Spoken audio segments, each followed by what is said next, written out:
Drink the Long March, evaluating Black American progress since 1968.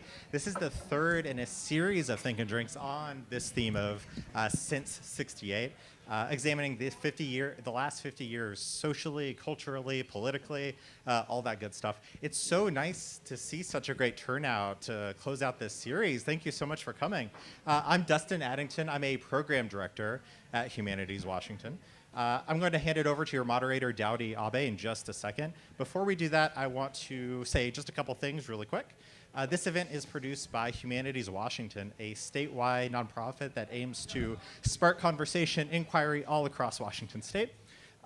We're really committed to producing events with difficult conversations, controversial topics, but always with respect for one another, engaging in civil dialogue with one another. So we want to thank Naked City for being such a great partner in the past few years, sponsoring the things. Let's give them a round. We also want to thank KUOW as our media sponsor, especially for advertising this event. I also want to thank, you'll see, Act Theater on a production called Until the Flood, until opening June 8th. And you HW20. That'll be up there the entire time, so no rush marking that down. Okay, one last thank you. Thank you for coming out. It's so easy to not come to things. This is such a nice community experience. We're all here to think through things with each other. It's fantastic. So one more thing to note, we do depend on donations for these kinds of events. So if you're feeling charitable, feel free to go to humanities.org and help us out.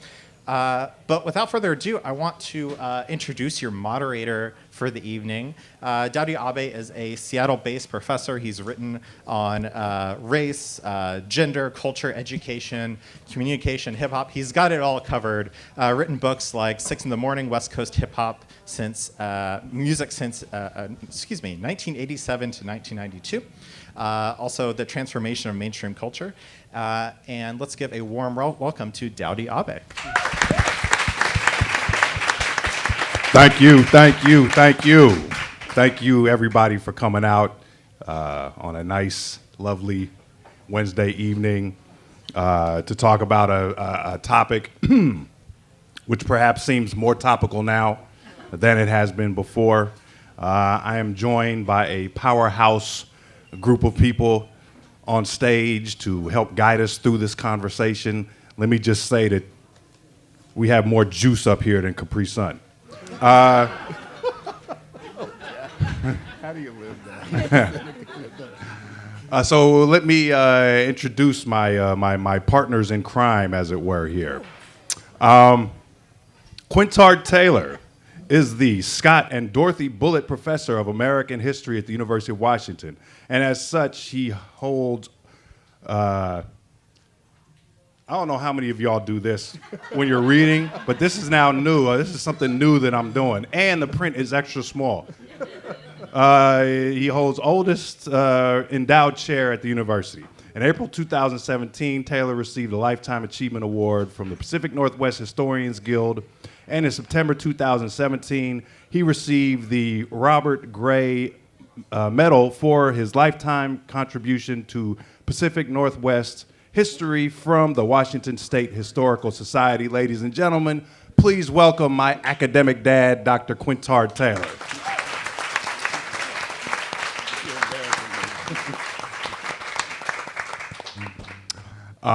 Seated next to Dr. Taylor is Mia Lowry. She is a PhD candidate in communications at the University of Washington. She is also a research assistant at the UW Center for Communication, Difference, and Equity, and runs dialogue sessions for community partners on race and privilege. Ladies and gentlemen, please welcome Mia Lowry.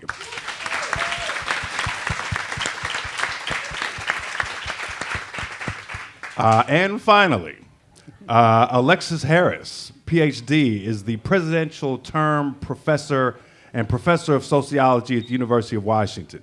Dr. Harris's work has spanned the criminal justice system, including juvenile justice, case processing outcomes, and monetary sanctions. Her research is centered on issues of inequality, poverty, and race in the criminal justice system.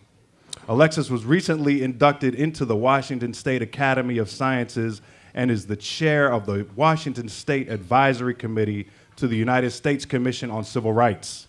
Dr. Harris earned her BA degree at the University of Washington and her PhD in sociology at the University of California, Los Angeles. Ladies and gentlemen, please welcome my academic sister, Dr. Alexis Harris.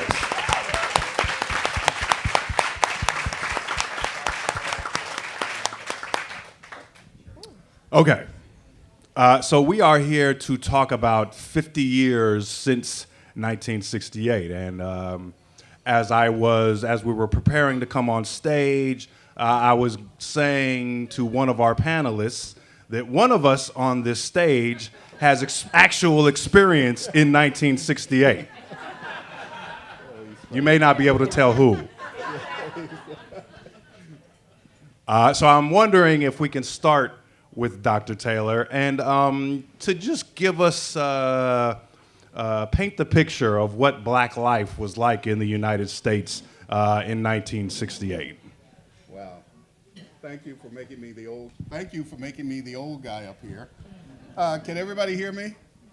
Okay. Is everybody having a good time with your beers? Okay. I have a feeling you may not remember all I say tonight here. Okay. I was thinking about this whole question. How do you start by talking about 1968? I think, if you don't mind, if you indulge me for a minute, I'm going to begin with a story. And the story comes from April 4th, 1968. And some of you may know that as the day that Martin Luther King was assassinated. I was a college student. I was at St. Augustine's College in Raleigh, North Carolina.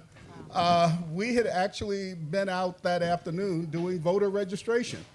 And we thought that was acceptable. That was the kind of thing that we should be doing, that, you register black voters, you get up to vote, you get out to vote. This was a presidential election year too, and so voter registration was extremely important. And we knew that that black people, particularly in Raleigh, had not gone to the polls, had not been registered in the numbers that they should be. So it was very important, at least for us college students. We were in the history club. I was the president of the history club, and we thought that was the right thing to do. And so we came back to the campus, and almost at the point we reached the campus, we heard the news that Dr. King was shot. Ultimately, we heard the news that he died. And that was a difficult day for me personally. I had never met Dr. King. I actually had intended to meet him at the Poor People's March, which was scheduled to come through Raleigh about a month later. But as you know, he didn't make it through to that march. And there we were, kind of stuck in the dilemma. And when I say we, I mean the entire campus. There were about 1,200 black students on campus at the time, at St. Aug at the time. And we didn't know exactly what was going to happen. The next day, let me go back. Let me be completely honest. Rioting started that night. We weren't involved in it, but certainly there were a lot of people who were angry. We were angry. And we didn't know exactly what to do. Other people decided they knew what to do, and as a result, the process started. And if you know anything about that era, you know that eventually the rioting would sweep all across America. There would be over 150 cities that would be involved. Raleigh was one of the first, but eventually it seemed the entire nation would be engulfed in flames. I mean, imagine if you can. I usually have slides behind me when I do talks like this, but imagine if you can, Washington, D.C. in flames. Imagine if you can, smoke over the Capitol and over the White House. That was how serious the situation was at that time. Well, let me switch back to what was going on at St. Aug. And so on Friday night, or Friday morning, I'm sorry. This is Thursday night when the assassination took place. On Friday morning, the university president announced that he was going to close the campus, and we had essentially 24 hours to get off campus, 24 hours to leave campus. And, if you ever seen those photographs of refugees with their bags and with their belongings heading out in other countries, then you know exactly what we looked like. We were beraggled, we were stragglers, and we were trying to get off campus. But before that would happen, a number of us, probably half of the student body at the at St. Augustine's College, decided we were going to take action. and we were going to block the street, the main street that came from eastern North Carolina, which was the most conservative part of the state, into the Capitol, and we were just going to close it down because we needed to do something. We needed to do something to work off the anger and angst that was going on. It was palpable in the wake of the King assassination. And so we got together with students from Shaw University, which was our crosstown rival. And I guess ultimately there may have been 1,000 of us all together. And we stood at that intersection and we said, no one shall pass. And we blocked it. We blocked it. Now, I'm not recommending that people go out from the bar tonight and do that, okay? But that's where we were at that moment. And things got heated. The National Guard was called out. Troops and tanks were rolling up New Bern Avenue, which was the main street in eastern Raleigh. And those troops were marching toward us. Those tanks were pointed toward us. I haven't told this story to very many people, and now I'm sharing with all of you. We stood in front of those tanks, we meaning the students. Now, okay, first of all, in deference to the women beside me, we did something very chauvinistic. About half of the demonstrators were women students, and we, quote, ordered the women to go back to the campuses for their safety. Okay, we wouldn't do that now, but at that time, what? Couldn't do it now, but at that time, that's where we were. You wanted to know 1968. This is 1968. And so there were about 500 of us left, and the tanks were pointed to us, at us. The tank guns were pointed at us. And actually, we thought we were going to die. We knew that we weren't going anywhere. We weren't going to back down. And so we stood our ground. And at the time, and you probably don't know about this, but there was always the rap on black college presidents that they were Uncle Toms, okay? We had a president named Prezell Robinson. I'm sorry it's taking so long, but I'll get through this in a minute. But we had a president named Prezell Robinson, and we had always said, oh, he's an Uncle Tom, blah, blah, blah, without knowing very much about him. That was just kind of an automatic statement. Prezell Robinson went to the head of our group and said, I'm going to negotiate with the commander of the National Guard. And so I want to sort of paint the scene. So there's about 100 feet between us, maybe 200 feet at most between us, between the tanks and the troops and us. And within that small space, halfway, Prezell Robinson went and stood toe-to-toe with the commander of the National Guard. And he said to him, we are not leaving. You need to turn your tanks around. And guess what? The head of the National Guard did. They turned the tanks around, and those troops went back, and we were exhilarated, and we then marched back to the campus, and then we left, okay? Because we were under orders to evacuate the campus anyway. That was my moment. That was the most dramatic moment that I can remember from 1968. It's seared into my memory, and the whole things were coming through for us. Number one, we didn't care if we were going to live or die. I mean, because King had been killed, and we felt like there was nothing else to live for, especially since nonviolence died with Dr. King. The other takeaway, and there are a lot of them, and I won't get into all of them, but the other takeaway is that I never again called a college president an Uncle Tom. Matter of fact, I rarely use that expression because you never know what bravery is until you see it. And some people that you think are the least brave are the ones who can show the most courage when that courage is really necessary. And that was Prezell Robinson at that moment. And so I appreciate him, I remember him, I respect him, and I will always respect him for the rest of my life. So that was 1968. That was April 4th, April 5th, April 6th, 1968. There was a lot of stuff going on, but that was the memory that seared into my brain. Is that a good memory? Is that a bad memory? Is that kind of reflective of the entire year? I don't know. We can discuss that. But certainly, at that moment, at the moment the King died, it seemed we were at a low point in terms of race relations. Yes, the Civil Rights Act had been passed, the Voting Rights Act had been passed, but the premier civil rights leader was taken away from us, literally snatched away from us. And we didn't know if the country would survive. We didn't know if we would survive, and quite frankly, some of us didn't care if we would survive or not. So that's 1968 for me. I don't know if that's what you expected, but that's 1968 for me. We can talk about other events, but that's the event that, it was kind of the moment for me for that year. That was the moment that I risked death. That's a powerful telling. That's a powerful telling right there. So let us not completely jump forward, but kind of move within the context of this 50-year period we're talking about. And I'd like to ask Alexis and Mia to talk a little bit about, well, I guess this is a layered question. Maybe talk a little bit about how you both measure progress personally, and then a little bit about the work that you've done and what progress within the work that you've done looks like over the last couple of decades.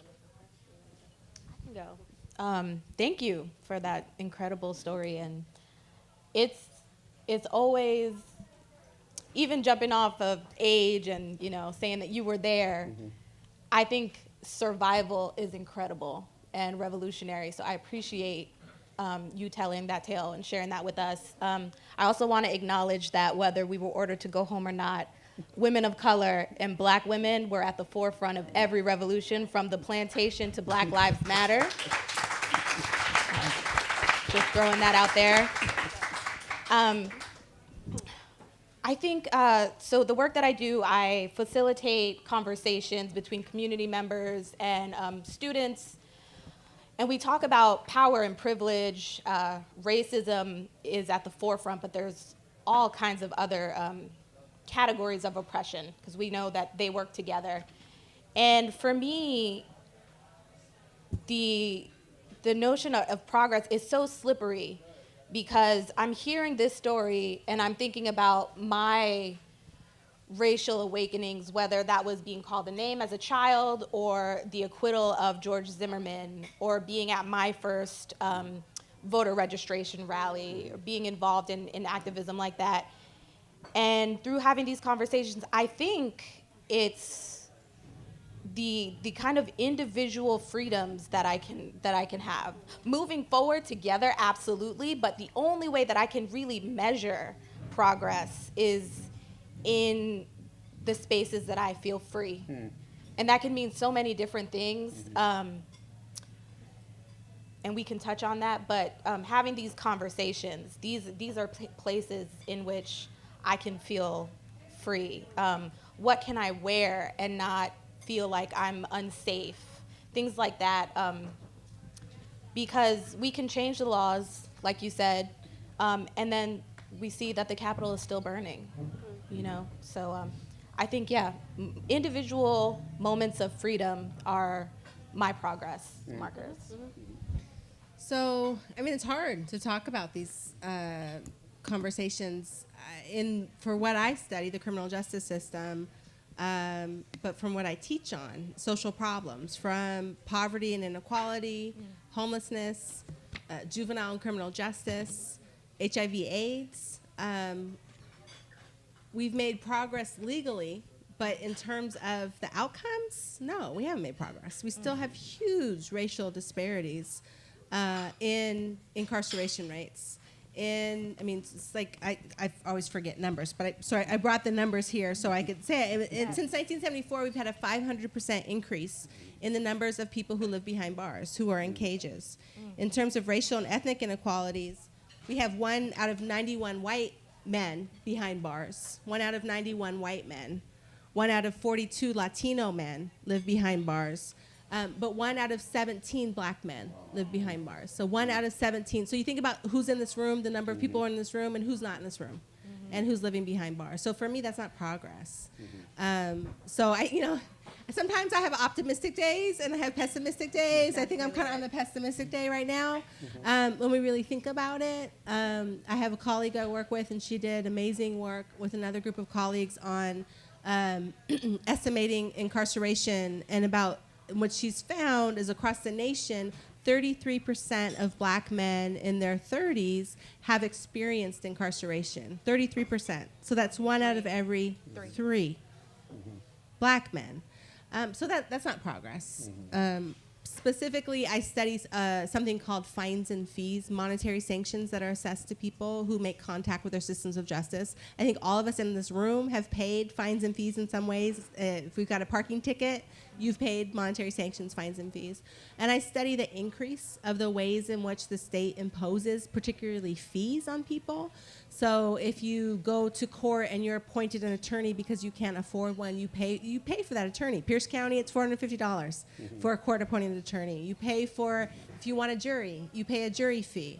If court paperwork, you pay for court paperwork. So that's the stuff that I study.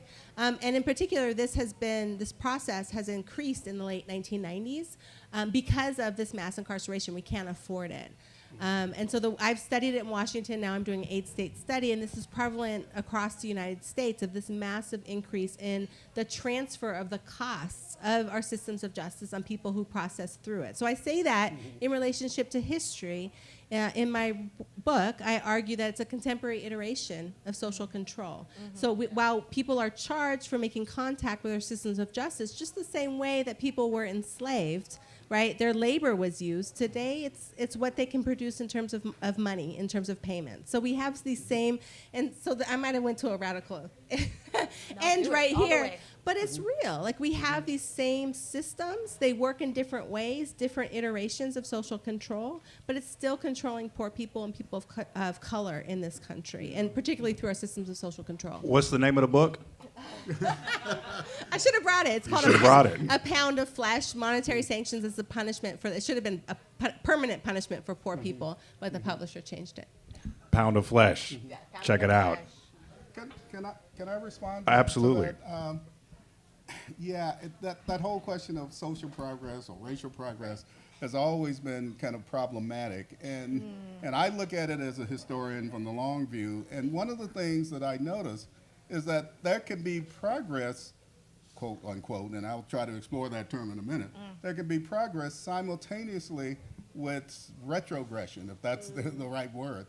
And part of that is because racism changes because society changes.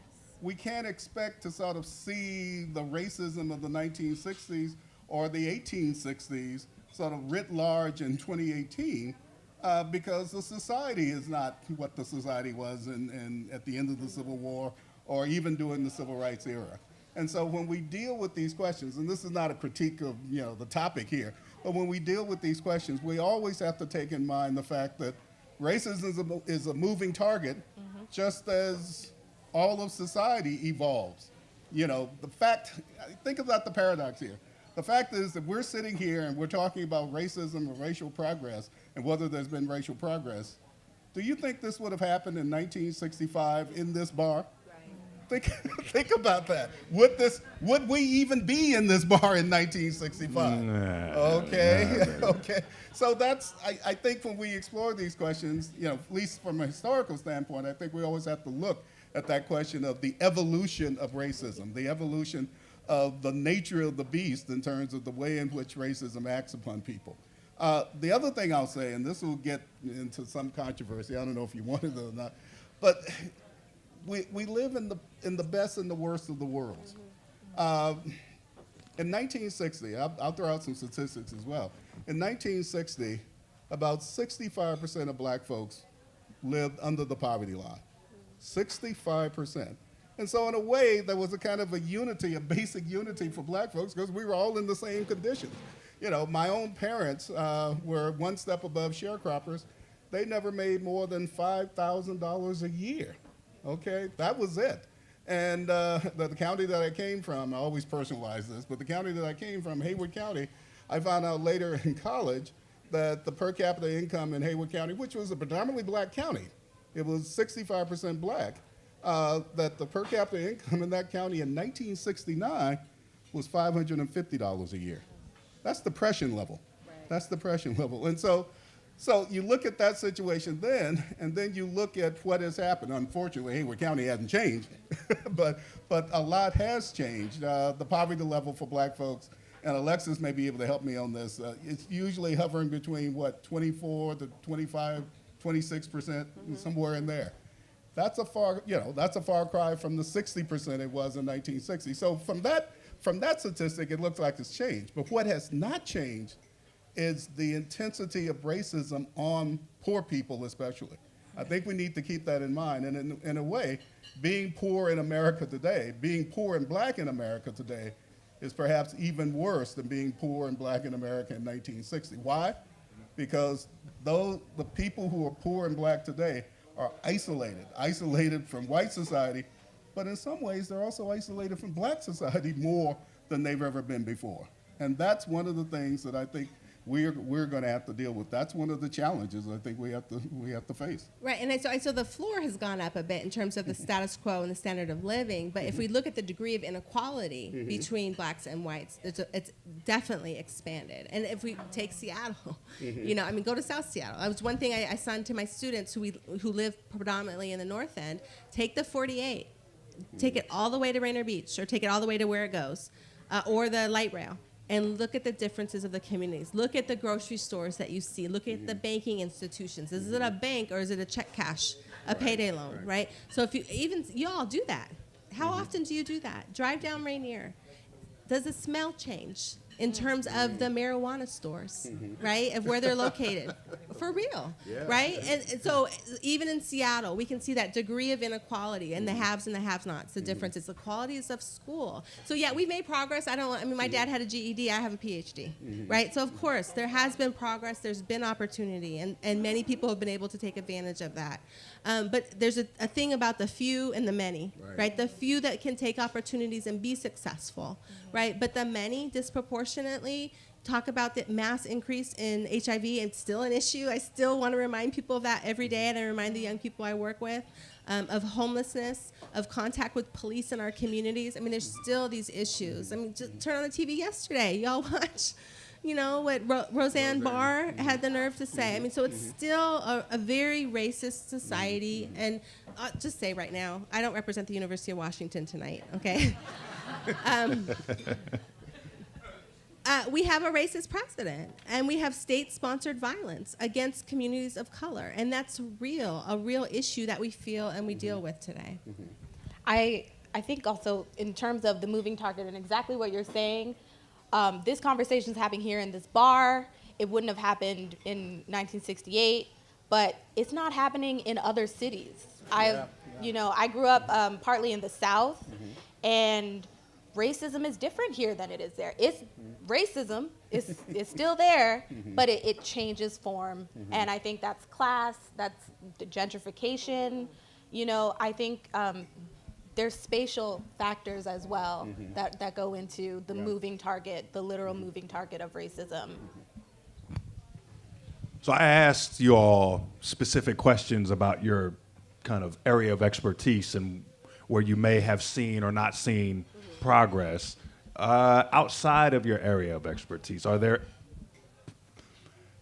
portions of interest, points of interest that you are drawn to that may or may not speak to the idea of progress? And I'm thinking of maybe perhaps the impotence of hip hop these days, or I'm thinking of the whole anthem kneeling controversy, or saying something. Like I said, the first question was more specific, but now opening it up just to general things that you see around that may or may not be indications of progress. Okay.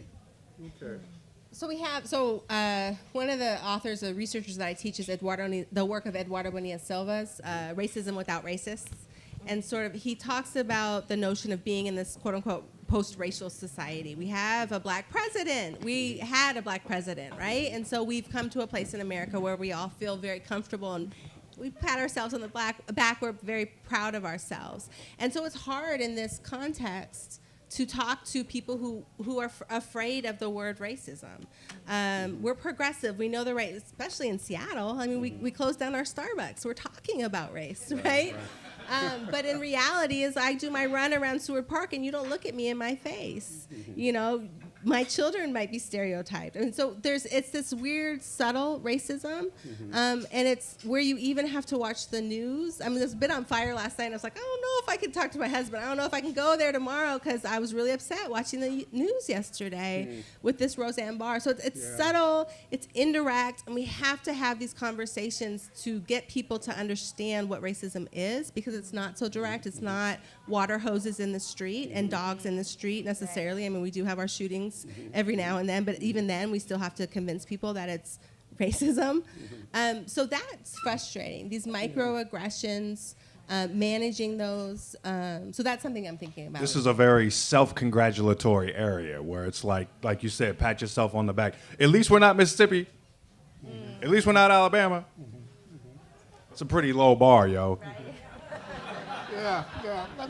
Let me sort of play off that, and I'm going to look at history of Seattle. And I think what both of you have said is exactly right in Seattle. We spend far too much time patting ourselves on the back here. I wrote a book on Seattle a long time ago, The History of the Black Community. What's the name of the book? The Forging of the Black Community. And, pick it up. Pick it up. Yeah. Dowdy's also my press agent, too, and my commercial agent here. But that book talked about a lot of things, and I wanted to include in the title, and my publisher wouldn't allow it because it was too long, The Illusion of Inclusion. Because what we talk about in terms of Seattle now, and the fact that people are always patting themselves on the back about progressivism, and at the same time, other people are stirring up the pot and saying we're not as progressive as we have always been. I think that's borne out by the history of the city. And I think there are a lot of ways in which we can understand that, but one of the ways is to understand the nature of organized labor. And I know I'm going to get into trouble here because this place is kind of like the centerpiece for organizing for so many years in terms of the labor movement. But let me say it this way. The labor movement has always been seen as progressive, and Seattle has been considered one of the most powerful labor towns in the country. As a matter of fact, in the 1930s, and you guys may have heard this quote, Postmaster General Farley under the Roosevelt administration said that we have 47 states in the Soviet of Washington. And what he meant by that was organized labor was very powerful, and organized labor influenced politics, and as a result, they pushed for all kinds of social welfare programs that would exist in this state before they existed anywhere else in the country. And so that's where this notion of the progressive legacy comes in. But here's the fly in the ointment. Organized labor was racist. Organized labor in this town, whether we go back to 1919 and the great Seattle General Strike, whether we talk about World War II and the struggles of black people to work at Boeing, or whether we talk about the 1960s and the efforts of blacks to get into the carpenters union and the plumbers union and all of that reflects on this racism. So the question, people make, maybe hairs will go up on the back of their neck when you say Seattle is progressive, but it's also racist. In a sense, this has been the history of Seattle. It's been progressive and racist at the same time. Organized labor was organized in this town first in the 1890s around the exclusion of Asians, okay? And that exclusion of Asians would eventually extend to the exclusion of black folks. Now, there have been some progressive unions. There have been a lot of pushback against this. We think about Harry Bridges and the Longshore Union. But we also have to consider that much of organized labor in Seattle is at the root of this problem. And again, I'm not saying labor shouldn't have organized, and certainly it's better to organize than to not organize. But understand that part of the problem of this notion of progressivism is sort of baked into this idea that organized labor is progressive, and in many respects it is. In one respect, one crucial respect, especially in Seattle, it has not been. It has not been. And I think we live with the legacy of that right to this day. It's the riddle. It's the riddle of racial Seattle. The illusion of inclusion. I'm gonna have to quote you on that. Yeah, I think that's the history of progress in this country, not just Seattle. I'm thinking about things like disability rights and marriage equality and reproductive justice, and it is always who is the closest, who is the straightest, who is the most cisgendered, who is the whitest. It is always the people who are closer to the center than the margins, right? So whenever we talk about progress, I think you're absolutely right. When there's inclusion, that implies there is also exclusion, and it is often at the price of throwing someone else under the bus, because we can always say we're not like Mississippi, we're not like Alabama, right? And I think that's the case with groups of people too, when it comes to progress. Right. And I know I'm the moderator, so I'm supposed to keep my comments to a minimum, but in this case, what I think about and is related to some of what I do is first of all, having to work in a plug for blackpast.org, which is the largest free accessible site for African American and African history on the internet, doing work around kind of the history of civil rights Seattle, that the overlapping layers of issues were employment discrimination, housing discrimination, and de facto school segregation. Employment and housing were somewhat effectively addressed during that time.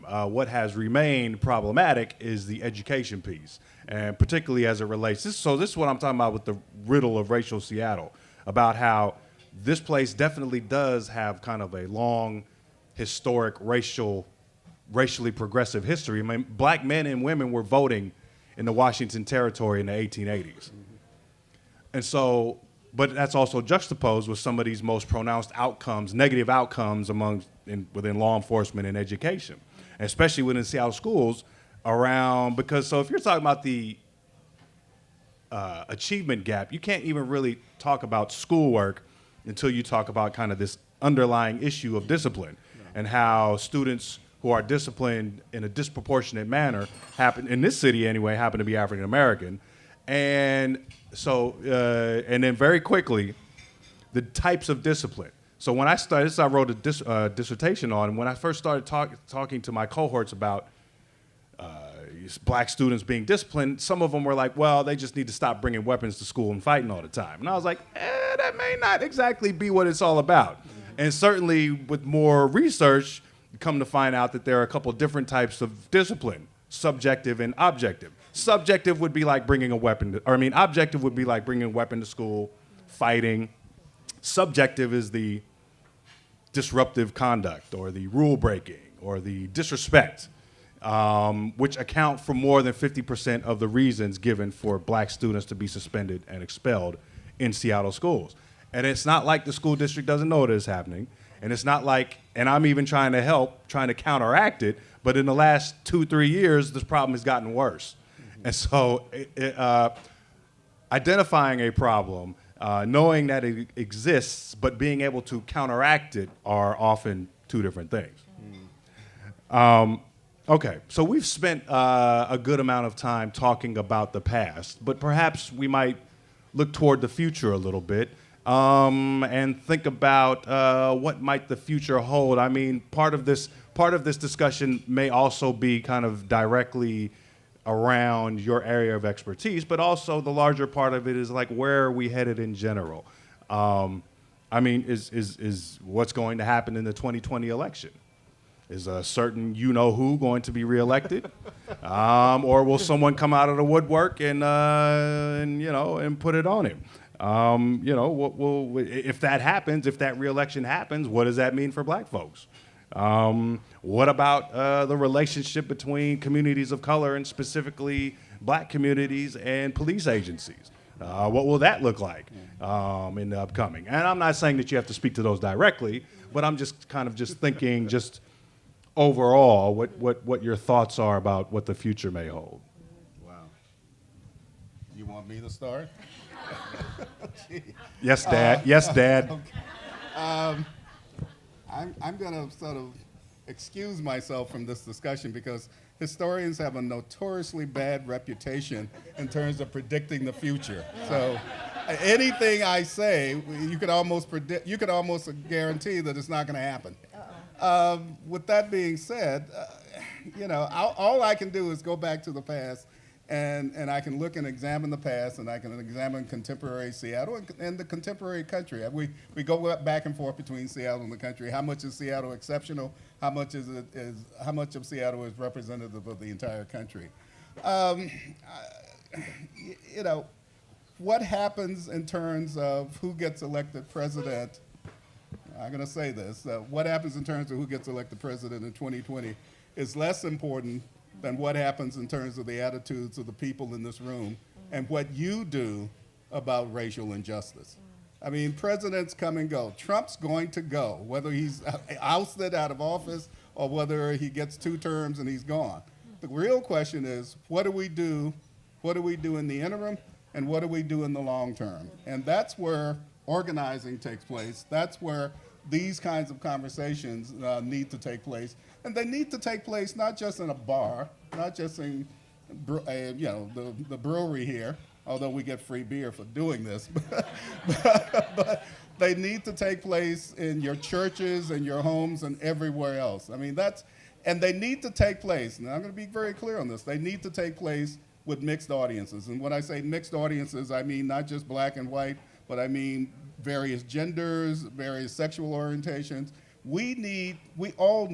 I need to get in touch with people who are not like me, quote unquote. I need to become increasingly comfortable with people who are not like me.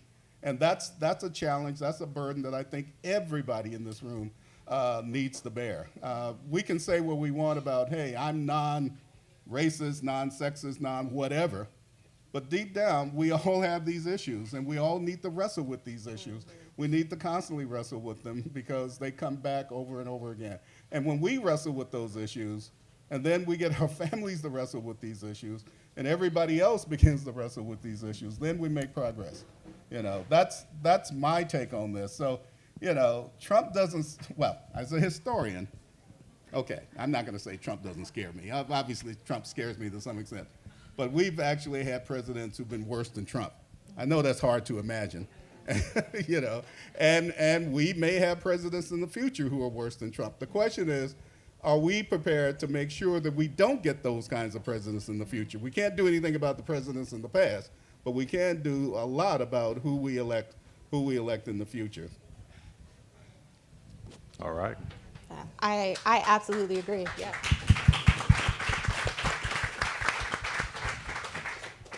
I agree that it's with these conversations that need to happen. Sometimes that mixed audience is, right at your Thanksgiving table. I know we try to keep the peace, but those are things that need to happen. It's really interesting to me to say, as a historian, you can't predict the future, just because I am in the process of uncovering so much. I think part of these issues is that we operate out of these states of emergency, someone getting elected, someone being assassinated, someone being shot, and then we're not focusing on, that stuff doesn't come out of nowhere. It constantly builds. So I think that's something that we need to really focus on. But uncovering that these coalitions have always happened, you know what I mean? And recognizing and learning from the racism that happened, and really trying to uncover, okay, but where did we do things right? And let's keep doing that, Why are we still seeing so many repeated images that I'm reading about what happened in 1968 and it sounds like 2018, So I think to look towards the future, we need to get out of waiting for things to happen, waiting for things to boil over. We got to act right now. And also, but acknowledge those. Proactive instead of reactive. Exactly. Right. And acknowledging those hidden histories. There's a reason we don't remember.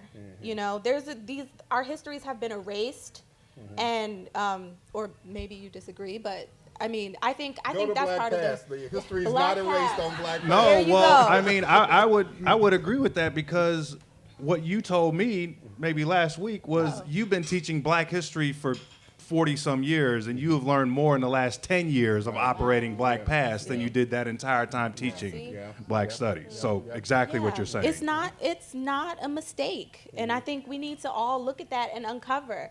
MLK, Dr. King, Malcolm X, absolutely. But what about those individuals, those consciousness-raising groups in living rooms that happened? We need to focus on those as well.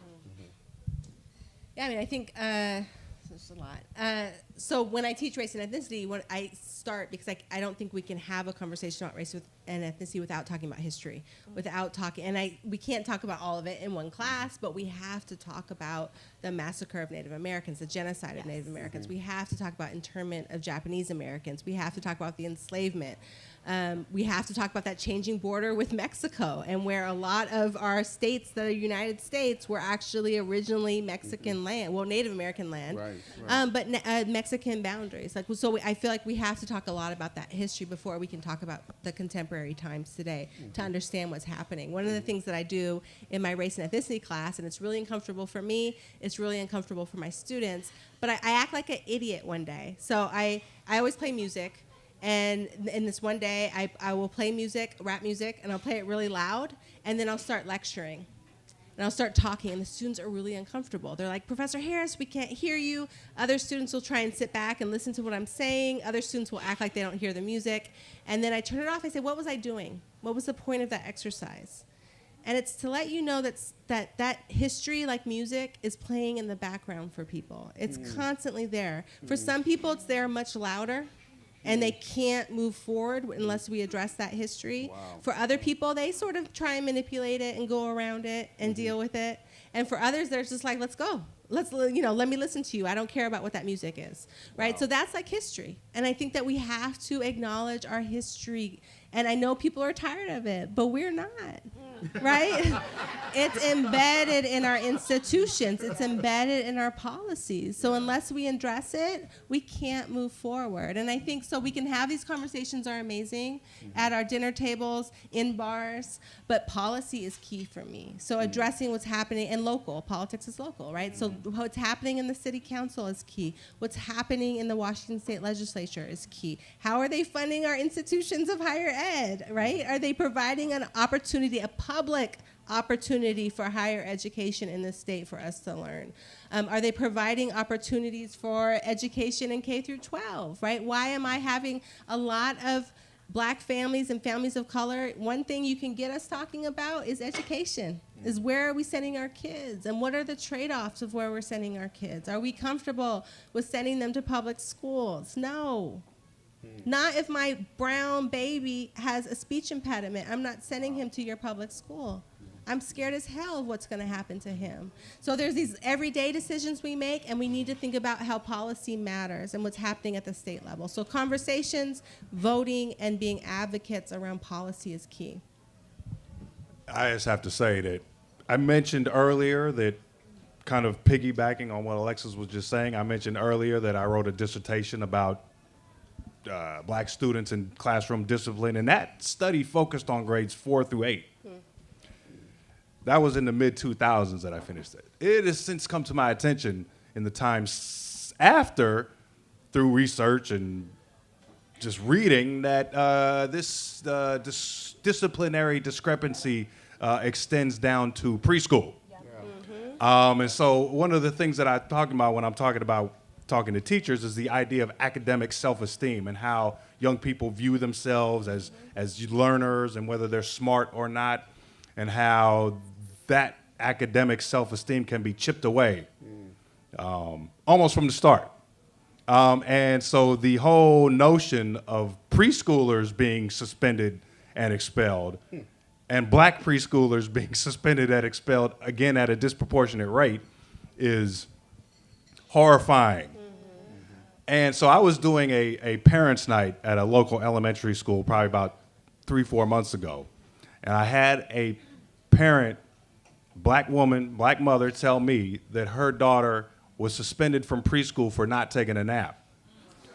And so I'm saying that, school records follow you around like arrest records.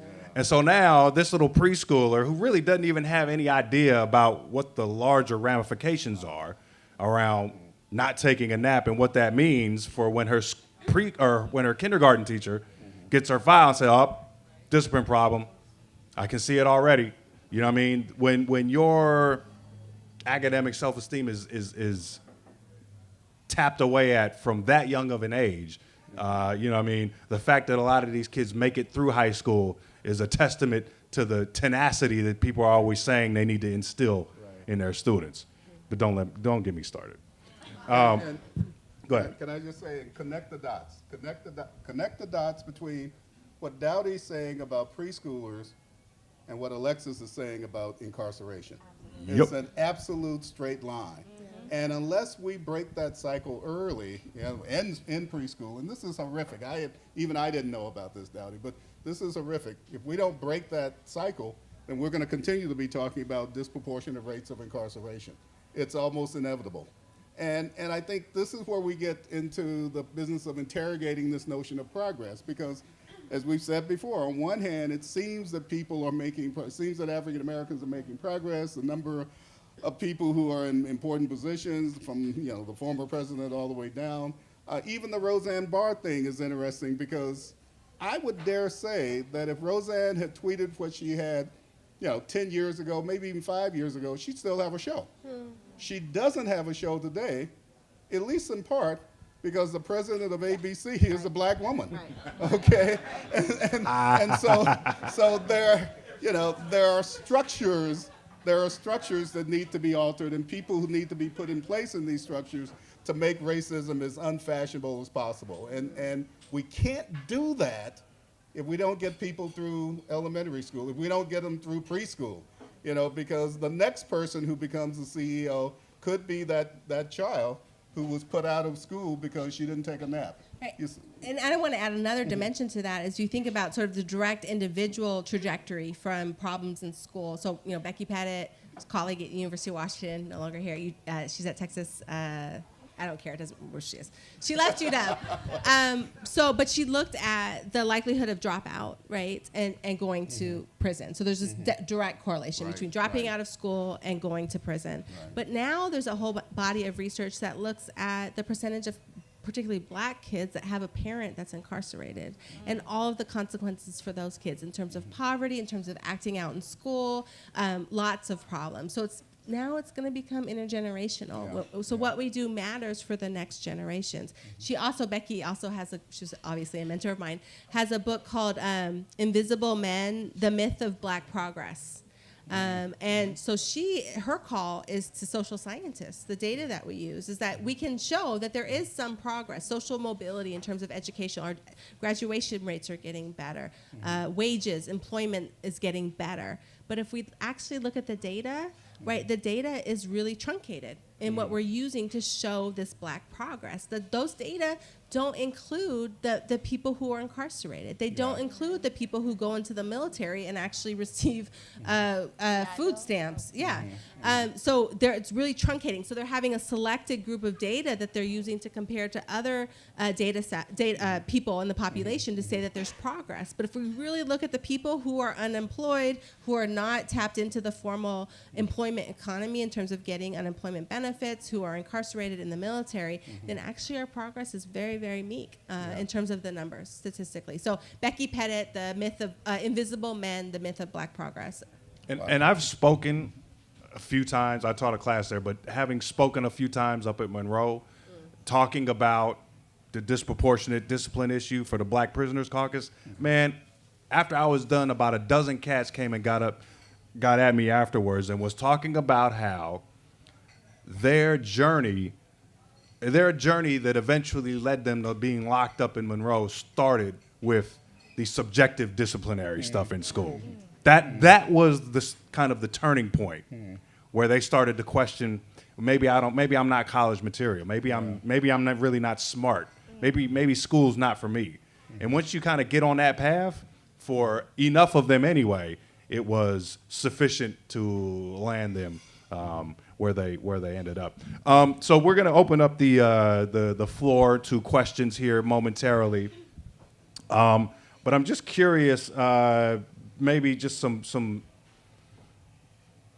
yeah, not closing thoughts, but in some ways, kind of some closing thoughts about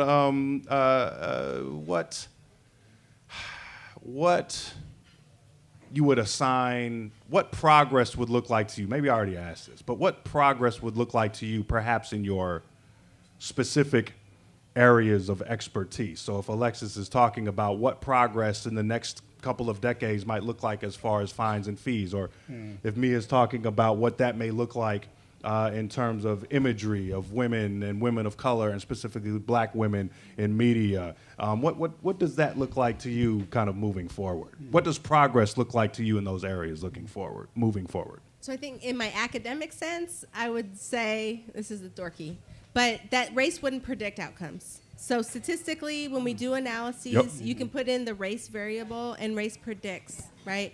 Incarceration, educational failure, health disparities. So race across all types of our institutions, that race wouldn't predict outcomes. Personally, I wouldn't be so frustrated every night. Like, I wouldn't be so mad at the media, at having these conversations, at the stupid microaggressions, at managing engagement with white students that have ideas about how their black professor is supposed to act. So of managing my daily interactions with colleagues and students and the media, I wouldn't have, so that's personal note, maybe an issue I need to work out, and I'll go see a therapist if you recommend. But being at peace at night, that would be progress. It ain't too much to ask. Absolutely at peace. I think that's what I meant, even though when I said at the beginning, the kind of individual freedoms, I think that's what I was getting at, like feeling at peace, not having to like hold my breath every day because of these microaggressions. So I'm a media scholar who also facilitates conversations. So in terms of storytelling, I'm really interested in voices getting out there and uplifting voices. And I think having this conversation about like even the school to prison pipeline, education is great, but we're all formally educated, and not all the stories are going to come from the academic institution. We need to pay attention to where knowledge production is happening outside of these systems that were set up for us. That were not set up for us, right? So I want to see stories get told. Part of the reason that it was canceled was also because Black Twitter went in all the way, real quick, screenshots and everything. And those are voices that 10 years ago might not have been heard. They've always been around, but we weren't listening. So I want to focus on listening to voices that we haven't listened to before. That would be progress for me. Do you want to let people know what Black Twitter is, just in case? Black Twitter is what keeps Twitter relevant, essentially. These are the voices of the marginalized on the Twitter platform, and often come together to call out things in what may be considered a petty way, but it often gets things noticed, gets things done. So yeah, check out Twitter activism. It may not get a whole lot done as far as policy, but it's fun. It gives me my Black joy. So it's not, you can't like necessarily go to Black Twitter. Yeah, I was going to say it's not a singular follow. It's Black people on Twitter, yes, that sort of end up creating You can't different... do www Black Twitter. Don't try it. No, that's good. You're right. Okay. Thank you for clearing that up, for sure. Well, what if you could? That'd be hot. Yeah. So you need to follow some people that then pick up on these like hashtag types things. Yes. You want me to respond? Yeah. No, I don't. Oh, you don't, huh? Okay, we'll go to the next question.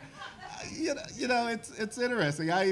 Both of you talked about microaggressions, and I guess I'm just an old head up here, and I guess I don't focus on microaggressions. They happen all the time, but I think you just have to sort of put your head up and get past them as much as you can. I'm not giving you advice on that, but I'm saying that's what works for me. On the other hand, I think other people who are engaged in these microaggressions need to understand that they're out there And we as a society need to constantly push back against them. So whereas on one hand I can say I don't want to be bothered by them, on the other hand, I know that they need to stop, if that makes sense. And they stop by us all becoming less racist than we have been in the past. That's how we deal with that. I'm also old-fashioned in the sense that I really do believe in education. And I'll tell you why, and it's not something that I sort of came on recently. We do Black Pass, and one of the things that we understand on Black Pass is that those people who managed to get through college, including those who had difficulty 100 years ago, have been part of the dynamic that's changed American society. The woman, and help me out with her name, Dungy, what's her first name at ABC? I don't know. Okay, the woman who heads ABC Entertainment, she first had to go to college somewhere. She first had to get good grades somewhere. And so for me, the biggest challenge for us is going back to this prison, school to prison pipeline and changing that. Because even as I talk about Black progress, and you guys have challenged me on that, I'm going to get that book that you talked about. Even as we talk about Black progress and we laud it and I think it's cool, we also have to understand, and I've already recognized that progress has stalled since the 1960s. In other words, if we use 1968 as a kind of marker or cutoff date, then the so-called notion of Black progress is essentially plateaued, that we haven't seen as much progress as we would like to see, certainly in terms of the old-fashioned term, race relations. And so that's something I think people need to be aware of. We pat ourselves on the back as the fact that we've made all this progress. Well, we made it, compared to before, up to 1968, and then we haven't made as much. And we need to understand that and work on that. And I think one of the ways to work on that is to literally to increase Black educational opportunity, which means to stop this process of having kids who go to sleep in kindergarten get expelled. If we can do that, that's a major factor. Let me put it like this, if we can do that, that's a major blow against the residual racism that exists in this society today.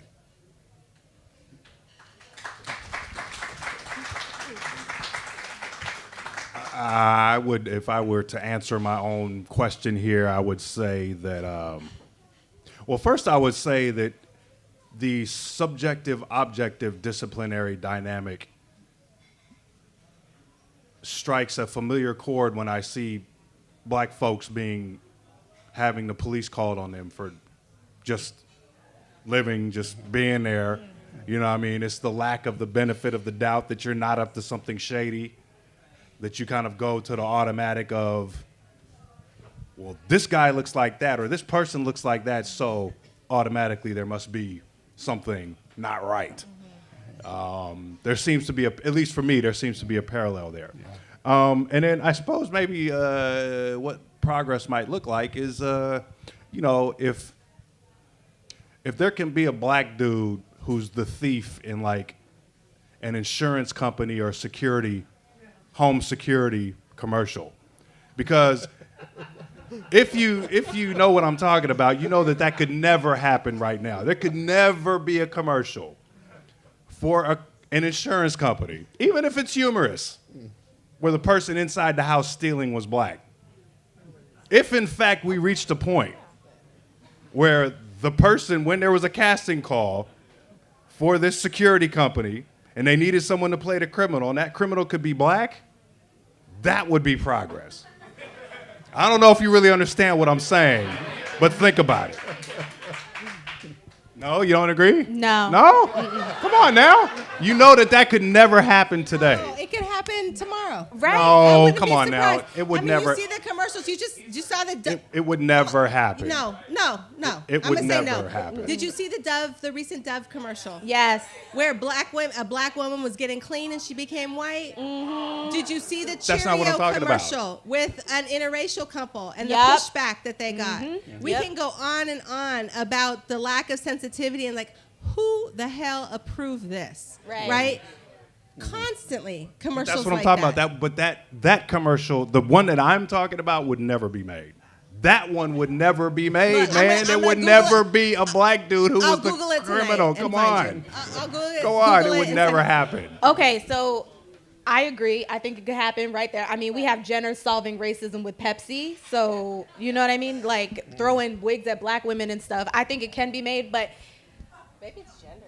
I was just about to say that. We're talking about voices I was talking about voices that includes in these marketing rooms. Maybe you wouldn't see a black man, but that doesn't mean that black women aren't still being told that our hair is dirty, that we're dirty. You know, that's not commercials that are making fun of trans folks and gender nonconforming folks and things like that. So maybe that's part of that assimilation I was talking about. We're used to I think a lot of people know that the black brute is not okay, even though if you look at the NFL, okay. But He's okay as long as he's not kneeling. there you go. You can get on board as long as he's, you know what I'm saying? Okay, but let me take this opportunity to also push back on the microaggressions, right? Okay. And the one that sticks out for me the most recent is that I can't get over. And I won't get over. Okay. A white colleague, law professor, has known me for years, came from a different university to do a talk, started talking on his research and referenced fines and fees, the stuff that I do. So I was like, oh, maybe he's going to reference my research. He didn't. And I'm like, okay, good, whatever. Maybe he doesn't know about what I do. That's fine. Check my ego, right?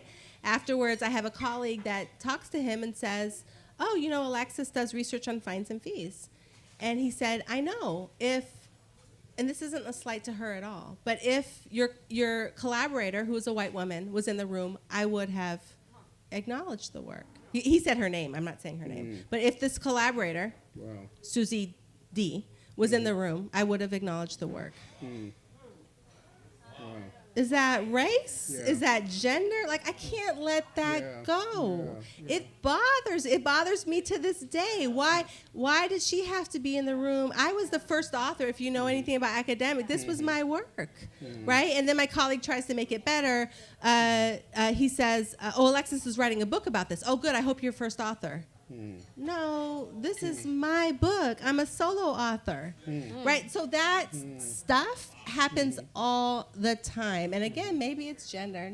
You know, maybe it's this intersectionality between being a woman and a woman of color. But I can't let that stuff go. And my husband always tells me, he says, don't let people rent space in your head for free. And I try. But after a while, it beats you down. It beats you down. Let me respond to that if I can.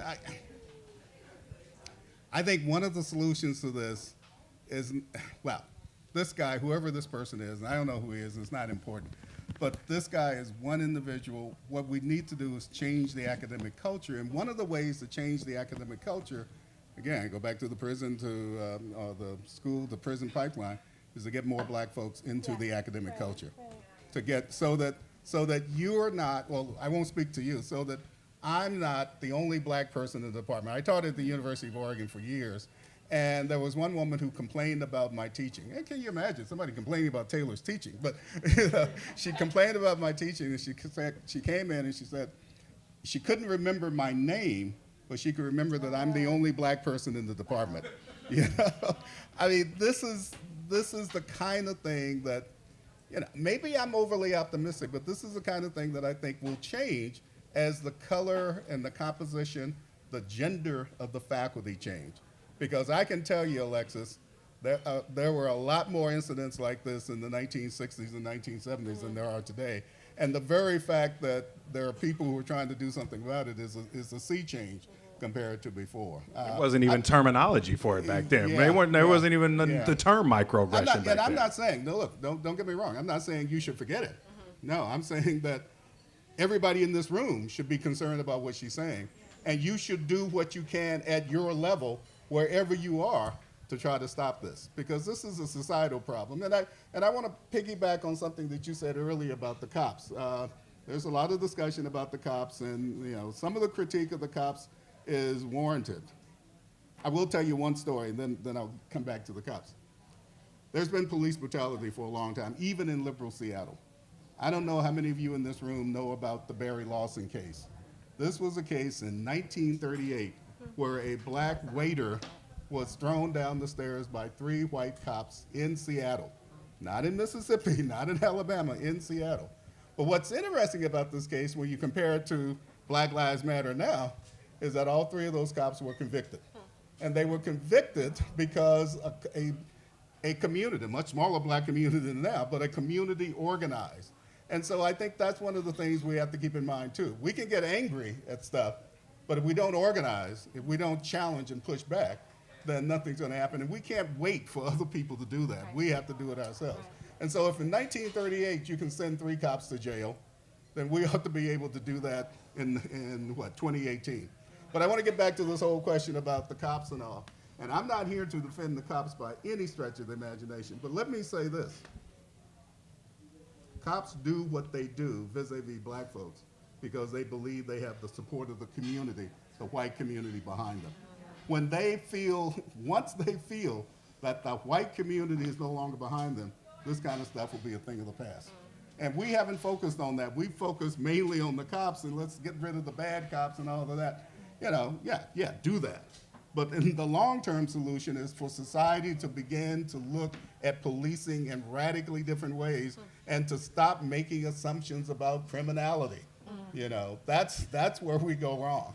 And as long as cops think we're fine with that, and for the most part we have been fine with that, as long as cops think we're fine with that, these kinds of incidents are going to continue. So I'm all for training and retraining and all that.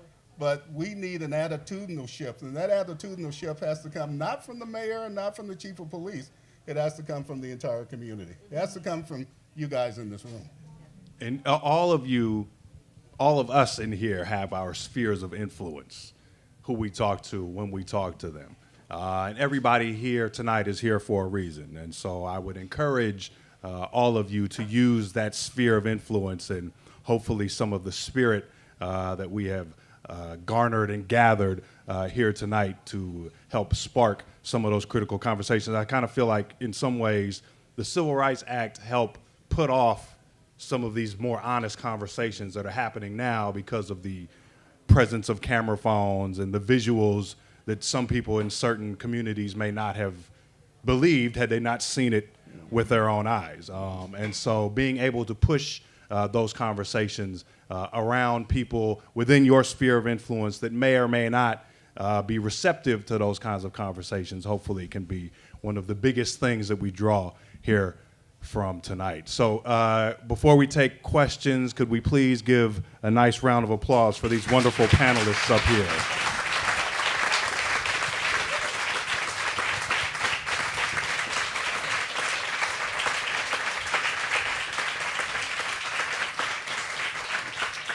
It was my pleasure to share time up here on the stage with them. So with that, we can take a few questions before we wrap up.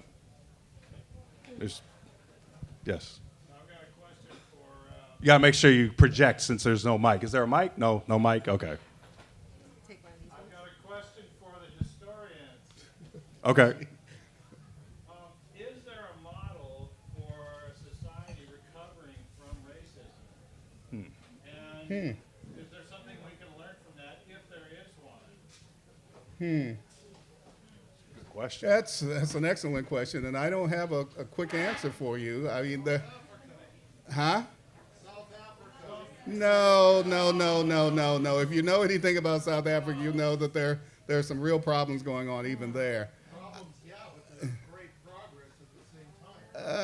One thing I will say is at least they had a Truth and Reconciliation Commission. That is something we didn't have. Yeah, I can't, I mean, do you have an idea? Do you have a suggestion? Because I can't think of one right offhand. Okay, it is a very challenging question. I asked it in the context of, things that I've read about other societies that did tackle these things from time to time, and there doesn't seem to be a magic bullet or anything. Yeah. Cuba wrote in the Constitution that it didn't help. It didn't help. One of the things I will say is that societies, just as racism is a moving target here, racism is practiced in different ways in other societies. I mean, you look at a place like Brazil, and people from the outside think, wow, this is a racial paradise. If you drill down, you'll realize that it's not, that indeed black folks in Brazil, as they will tell you, are a hell of a lot worse off than black people here. And I'm going to say this, not again to pat ourselves on the back, but You know, in some ways, we've made more progress than other societies, but in some ways, we've made more progress because we've had to come farther than those other societies. We've had to move further along the scale. But there is no perfect society when it comes to race or gender or anything else for that matter. Yeah, I think Go ahead. we've made progress, like you said, in order to have a comeuppance, so that way we can then invade and colonize other societies further. And I also think that your question is really thought-provoking, but it kind of confuses me, because when I think of something that we're recovering from, that means like it's over. Like if I recover from drinking last night, that means I stopped drinking at one point. We are still sipping racism on the daily. You know what Taking I'm shots saying? to the head. Okay, you know, so That's a good point. That's a good, really good point. Right here, here, and then to the back of the room. So right here first. Currently, there's a marvelous effort afoot across the country to celebrate the 50th year under the tutelage of the minister of North Carolina, Reverend William Barber. Yeah, yeah. And it's 50 years since. And in 38 states, we have people getting arrested every Monday. They've got an agenda which includes, tackling police brutality, global climate change, all the things that we know impact our brothers and sisters. And I know what's going on in Olympia. I know people have been arrested here, but you just don't hear about it. And it's one of the things where, our media is just so blind that, they're not going to pay attention Right, to what right. really are such the important issues. And they're going to, now we're going to spend time with Ms. Barr because she's such and Trump. And it's kind of like we're so distracted. I fear that, to move towards change and positive change, we've got to do the things where we can make a difference. And the best thing about the organization is that they make such an effort to bring the people that are impacted to be the leaders. Right, right. Can I say just something quickly? 2 words. John Brown. And I don't know how many of you have even heard of John Brown. All of you in this room should have heard of John Brown. I say that That's because- an ally. yeah, I say that because I think we sometimes, and even some of us in these panels, we get into the position where we end up condemning all white folks. And we need to realize that there always have been people who have been dedicated anti-racist. The question is, how do we increase those numbers? The question is, how do we make the anti-racists the majority of society? And again, I don't have the answer to that, but certainly we need to always remember that from the very beginning in this country, there were people who were dedicated to anti-racist ideas and thoughts. Right, it's funny because I was actually going to say something about allyship, and I was waiting for an opportunity to say this. Oh, I think, I can't let this moment go by without saying that there's someone actually in this room that has been an amazing ally for my career. That there was actually, the reason why I said I don't represent the University of Washington, because early on when I was an assistant professor, I did something, it was on the media, I asked them specifically, don't put University of Washington, they did, and I got targeted by somebody in the military when I was talking about MLK's anti-Vietnam speech, and he emailed me, emailed my chair, emailed my dean, and as assistant, I was freaking out. But my dean said, I went to her and I was freaking out, and she said, you're a citizen. You have the right to speak your mind. And that allyship, that sort of affirmation of I could be me and work within the university setting, gave me the freedom to be who I am today and to have the career. So that small minute, and I remember I raised it to her recently, and she said, I completely forgot about it. So I think people who are allies, you don't even realize the power that you have in shaping our careers and shaping our identities and empowering certain people. I have another colleague right now, when we talk about race in my department, I'm the only one of color now, and I get really nervous. And I know she's sitting there, she's a white woman, and she's just gonna talk about these issues, and she's gonna pound them in a way that I don't have to. So there's so many different roles that all of you in this room can play to make it a safer space for us, for anybody, whether it's race or it's about gender identity or sexual orientation, whatever, class issues, that you can play tomorrow and be an amazing ally. So no, I'm not ever condemning, I would never do that. But there's moments where we need to recognize where we are doing these hurtful things, saying these comments that hurt people, and there's these other moments where we have opportunities to say amazing things that will change the entire trajectory of someone's career. So thank you for that. Wow. Can I just say, I'm amazed that people would take issue with the speech. Yeah, right. I mean, hundreds of thousands of people love the speech. We'll talk about this later, but I want to see how this became an incident for you. By the way, the speech is on blackpast.org. And I think it's one of his best speeches, really. Work that Like, plug. people don't associate him with that speech. Wow, yeah. It was done 1 year, exactly 1 year before he was assassinated. Yeah. So it's hard for me to understand why anybody would take an issue with it. I'm sorry.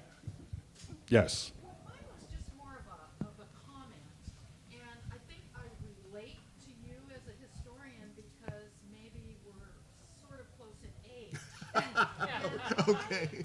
This conversation, if we could divide it, which, I can see perspectives both ways, but when I sit around the dinner table with my family, my daughter and her wife and my two beautiful grandchildren, and I don't always get my language right.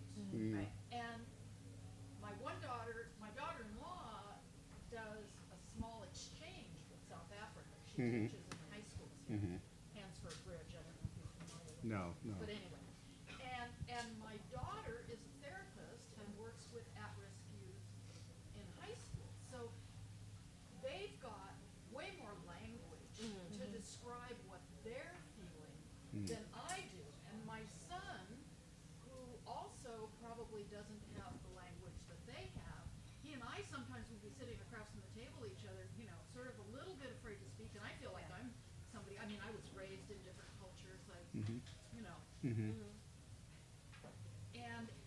And so I just appreciate the long view that you have, and as I try to learn the language and not sort of make mistakes, because they sometimes criticize me for that, I just have to say, well, I just have this, Yeah. I appreciate what you're You saying. can't be expected not to make mistakes as long as you're learning from them. I mean, that's the most important thing, But I right? think that's the piece that belongs in some ways to the youth, and that's not to diminish what you guys are doing at all, because they're reading your books, everybody's books. That's what they read for fun. I think it's okay. I think that there's no perfect space. Like there's, and I say this in my race and ethnicity class. I take the racist off the table. We are not going to call anybody racist. I have a whole list of words that we're not going to use. We're not going to use the N word. We're not. So we do that. If you have to preface and say this might be racist, don't say it. We're not going to do that in my class.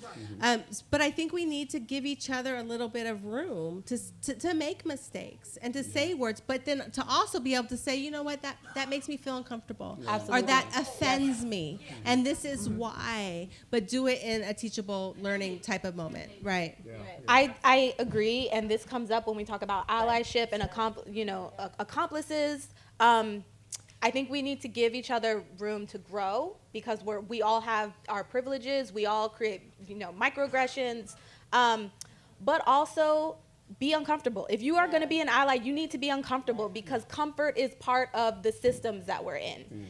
You know what I mean? So it's going to happen. I say words that that's really ableist. That's not okay. And sometimes I get shut down. I've told some of the people, I've been cussed out, and it is not the target of the microaggressions job to teach me that I'm wrong.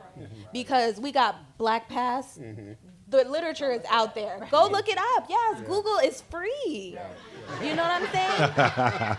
I once had a student. This was several years ago. I had a student. I said something, and I made a joke, and I was trying to bring home notions about gender norms, and it just didn't go right. And a student called me out on the spot. 300 students in the class. And she called me out and said it was heteronormative statement, which I didn't know at the time. This was several years ago. And, your first reaction was, I can shut this down. I can use my power, and I can shut this down. But I had to check myself and say, no, I can't do that. I need to go learn about. I apologize. I Googled, what does heteronormative mean? What did she say? What did I do wrong? And then I had to go back to the class and say, I said this. And I have to own it. So I think we have to do that. We have to be more willing to see our mistakes, to acknowledge them, and say, let me learn. Humility and empathy do not appear to be big traits of what's currently going on. We are up against it, so I think our last question will be in the back. Okay, I was Thank you. Okay. I'm a graduate student at UW, and I really appreciate your conversation tonight. Lots of questions bubbling in my mind, especially here at the end of finals. One of the things that I've been thinking about, I'm in a class right now with Dr. Habiba Ibrahim in the Department of English, and it's called Black Speculative Fiction. And I've been thinking a lot about the ways in which our science fiction by Black authors or speculative fiction by Black authors is kind of revealing the future as a sort of myth, and that really what we have is our past in the current moment, and kind of raising the stakes of what does it mean when we orient ourselves towards towards something that's not here, when we can't actually hold all that's here, when we can't address the way that people are hearing the music differently or responding to it differently, but instead thinking, let's just find a new song that we can all get along with. So with that, I also wanted to say that I think and I don't want to destroy the notion of progress and also destroy hope, because I think there are ways to cope with or to manage or deal with the present moment, and while questioning progress but not losing hope. But I do think that what Mia brought up about space, the spatial, there really seems to be a crisis within space, and there's a crisis with time. I've been thinking about it kind of like the Rubik's Cube. You've got these different axes that cross, and if you try to twist your Rubik's Cube in the wrong way, or maybe one cube gets stuck, it doesn't spin as well, and it seems like we're kind of stuck in time, but it seems like there's also something with us being stuck in a certain space, and I think this question of how do we find new spaces or create new spaces, or how are people already doing this, especially, for example, in spaces like the margins. But I'm curious, and I really appreciate what you said, Mia, about when there is progress, it comes closer to the center. It's people who are closer to that center. So the idea of progress is we just need a brighter light, and we can shine it on the whole circle or the whole globe, or however you want to think of it. But I'm wondering if there's something wrong about that whole approach in general. Maybe we need more than one center. Maybe there's a way that we can value the margins without putting them under a bright light, or putting them in this place where they have to do this labor but never be rewarded for it. What happens when people move from the margins to the center? Do they get co-opted by the power at the center, or are they, like you were saying, sometimes we see when people are challenged, they do show that they are still loyal to the margins, but yeah, I just think that you really hit on it very talking about spatial. Is this your friend? Oh, And okay. thank you. And just also, so read fiction. Read Yes. because the science fiction, it's created with elements from now. Absolutely. It's all reflecting now in the past. It's not really about some distant future. It's about what's happening now. Thank you, Michelle. That's my friend, y'all. Thank you, Michelle. Thank you so much. There was a lot there. So, no, thank you. I love the Rubik's Cube metaphor, and I'm going to ruminate on that, and we'll talk about it in class tomorrow. But Imarisha Walida, in the introduction to Octavia's Brood, and I'm paraphrasing, but she said, anyone who imagines a world without war, where there's equality, is engaging in speculative fiction, because that's a world we don't exist in right now. So I definitely think science fiction is a way to kind of express that. For those of y'all who saw Black Panther, Wakanda is a world that wasn't affected by colonization. And just imagining what that looks like is so outside of our reality, but it's something that if we can give a name, if we can give a frame, that maybe we can move towards. And I think that's a beautiful thing. Yeah. So Well, I'll read play off of fiction. that. I've been having some opportunities recently to talk to high school students and college students who are Black, and that's my theme is Wakanda. And so Yes. thinking of the future, thinking of Wakanda, it gives us this space, it gives you this feeling. And I ask students, how can you find your Wakanda? What is your Wakanda? And so it gives us something to look forward to. And how do you get to that Wakanda? And let's check it and make sure that we're not the talented 10th and not giving back. Yes. That we have a connection between our Wakanda and making sure other people behind us can get to Wakanda. So I think it's a neat way for people to feel. You feel something. When I talk to black kids about Wakanda, how does it make you feel? The things that they say are amazing. Okay, let's realize how we can get there. And you can, and I argue through education. Yeah. Should I say something? You get the last word. I get the last word, unfortunately. Again, a shameless plug for Black Pass. Wakanda is on Black Pass. And let me explain what I mean by that. When we talk about brilliant scientists, when we talk about African American scientists who helped to develop the atom bomb in World War II. Now, I have some ambivalence about that because we know we all live in the atomic age, but how many people in this room knew this? How many people knew about the great scientists and the great technocrats who helped to create the world we live in, including the development of the computers and computer programming and all the rest? One of the poor jobs of education is that it hasn't exposed us to those kinds of developments within African American society and African American community. And the worst slight of all is that it hasn't exposed black people to that kind of thing. And so that's, when I saw Wakanda, I guess I became frustrated because I said, Wakanda already exists, but we just don't know it. And we need to try to figure out how to bring it into the lives of everyday people. I want to go back to her comment since we're jumping around. And thank you for raising your question because this is why I was on this panel. Dowdy understood that he needed an old head. He needed somebody who's about to turn 70 to be on this panel. And I agree with you. Sometimes I don't understand the language, okay? But that's good. That's good because it means that we're all different. We can say that the issue is racism, and certainly it is, but the issue is also much more complex than that. How do we create models of communication so that no one is excluded, so that, I want to go back to her question at the very back of the room, so there isn't a margin and a center. Yes. I don't even like that kind of dichotomy. Why should there be a margin and a center? Everybody should be the center. Everybody should be comfortable being part of the center. And maybe, just maybe, that's what we can all work toward in this room. Allyship. Allyship. It's important. Look up, if you don't know him, look up John Brown. You don't have to go completely Harper's Ferry, but maybe somewhere in between. Okay, so again, can we please have a round of applause for these wonderful panelists here. Fantastic conversation this evening. Thank you all for coming out. It ain't over yet. Dustin has a quick announcement, but thank you all again for coming out. Thank you very much.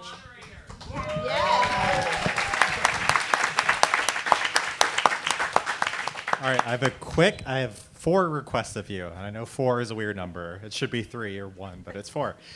Number 1, if you have evaluations in your programs, please fill those out. We have pens if you need them. Hannah is walking around with pens. This tells us whether you like the event. This tells us, should we do more? Should we come back? That sort of stuff is really important. Second request, please visit acttheater.org to check out Until the Flood opening June 8th. They're a great partner in helping us produce this event, and let's repay them with our attention and our tickets. Okay, number 3, can we give a round of applause to our servers for hustling all night?